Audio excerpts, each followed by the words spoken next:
Esta historia parece sacada de una película taquillera. Noquear a un campeón de la UFC en la calle, luchar contra el legendario Anderson Silva, dejar huella en la UFC y finalmente llevar a cabo el mayor robo de efectivo en la historia británica. Esta es la increíble historia del gángster más notorio de la UFC, Lightning Lee Murray. Un pequeño porcentaje de espectadores está suscrito al canal y estoy intentando alcanzar los 20.000 suscriptores para fin de año, lo que significa mucho para mí. Murray tuvo una crianza turbulenta en Londres durante los 90, donde una vida hogareña difícil lo llevó a la calle, delitos menores, guerras territoriales y tráfico de drogas.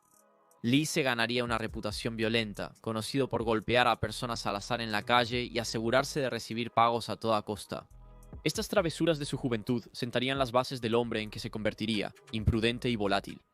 Una serie de delitos lo llevó a su primer período en una institución para delincuentes juveniles, su primera experiencia tras las rejas, y no sería la última. A pesar del lujoso estilo de vida de Murray, derrochando en autos llamativos y joyería, la policía no pudo procesarlo por ningún delito, logrando escapar del arresto en múltiples ocasiones. Antes del año 2000, Murray hallaría una vía de escape a su forma de vivir. Estaría enjaulado en vez de en la calle. Compitiendo en su primera pelea en diciembre de 99, Murray despacharía a su oponente en la primera ronda sin esfuerzo, por lo que le apodaron Lightning, debido a su enfática velocidad.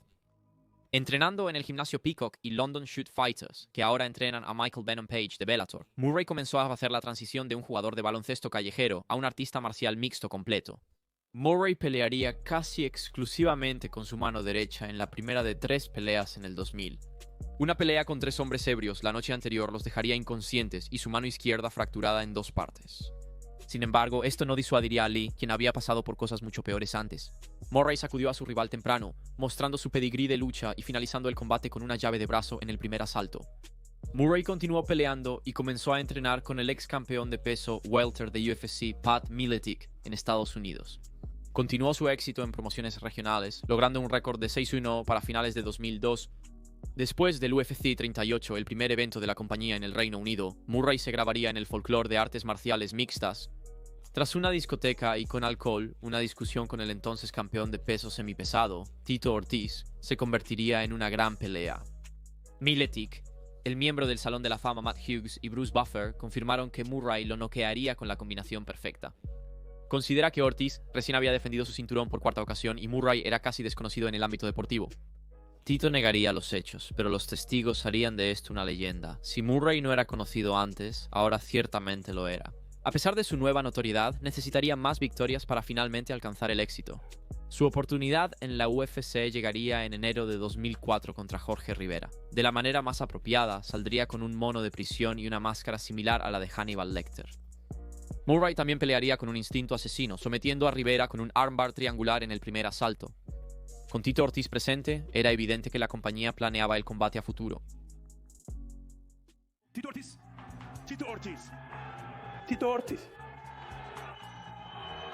Si él quiere pelear conmigo, pelearé con cualquiera. No me importa quiénes sean o qué hayan hecho. Estaré en el fondo de su mente hasta que intente bloquearme, si cree que puede hacerlo. A pesar de su explosivo debut, Murray tendría que lidiar con obstáculos personales, incluyendo cargos criminales por asalto en su país, lo que imposibilitaría obtener su visa estadounidense. Programado para pelear contra Patrick Cote en UFC 52, tendría que retirarse debido a sus continuos problemas. Desafortunadamente, nunca volvió a pelear en el octágono de UFC, convirtiéndolo en uno de los mayores y sí del deporte actual. Al volver a la promoción regional Cage Rage a finales de año, la que sería la última pelea profesional de Murray, se convertiría en su más grande. Para el campeonato vacante, se enfrentaría al contendiente Greatest of All Time Anderson Silva, quien tenía un récord de 13-2 y aún no había irrumpido en la UFC, donde entraría a la realeza de artes marciales mixtas. Un combate muy disputado, mirando hacia atrás, ciertamente plantea la pregunta de hasta dónde realmente podría llegar Murray. A pesar de perder por decisión, se lo llevó al brasileño, que tampoco era un vago, con su récord lleno de finalizaciones por KO y knockout técnico. Sin embargo, el verdadero alcance de las manos rápidas como un rayo de Murray se revelaría en otra pelea callejera un año después, en 2005, con consecuencias letales. Lee había tentado demasiado a la suerte, y tras ser apuñalado en la pelea, necesitaría reanimación en varias ocasiones y una cirugía que le salvaría la vida. Para un hombre promedio, tal evento transformaría su perspectiva de vida, pero no para Lee Murray. Aunque sus días en el octágono habían acabado, una vida de crimen continuaba. De hecho, el británico aún tenía sus mejores cartas por jugar.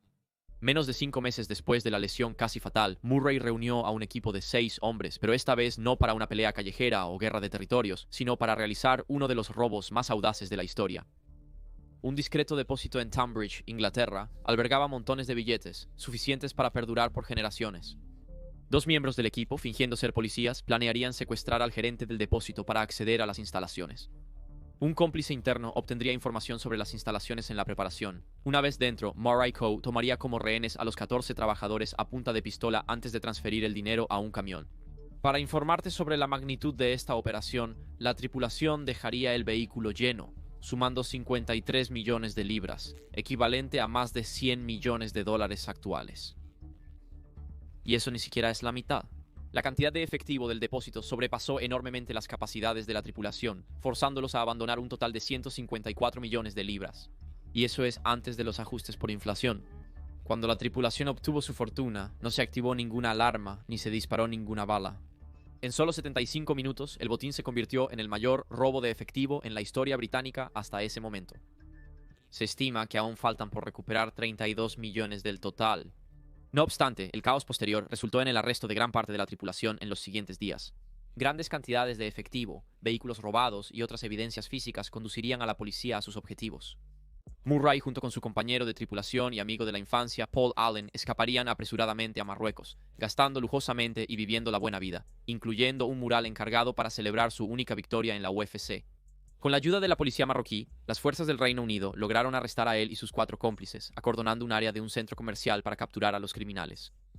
Debido a la ascendencia en la familia de Murray que lo hacía ciudadano marroquí, no pudo ser extraditado de vuelta al Reino Unido, lo que hizo su arresto aún más complejo. Acusado de delitos relacionados con drogas, cumpliría tiempo en una prisión marroquí mientras esperaba condena por sus conexiones con el robo a Securitas.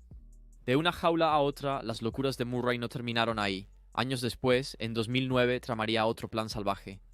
En lugar de entrar a la fuerza, esta vez estaría escapando. Introdujo de contrabando sierras a cambio de galletas, con el plan de cortar las barras de metal de su celda para fugarse, perdiendo mucho peso para poder pasar por la abertura.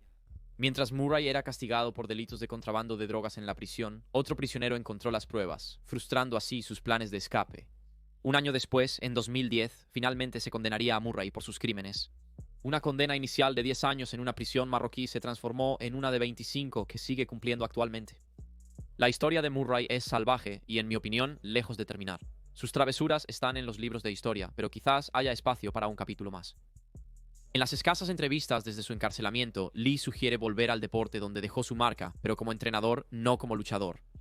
A los 45 y con sus lesiones es imposible que regrese a la lucha, pero sin duda su conocimiento del deporte era completo. El deporte ha cambiado mucho desde su época, y está por verse si sus habilidades serían aplicables al entrenamiento del juego moderno. Pero su historia no se centra en los cinturones o la gloria. Su vida de crimen es material de leyenda, pero con su naturaleza impredecible, diría que su historia está lejos de terminar.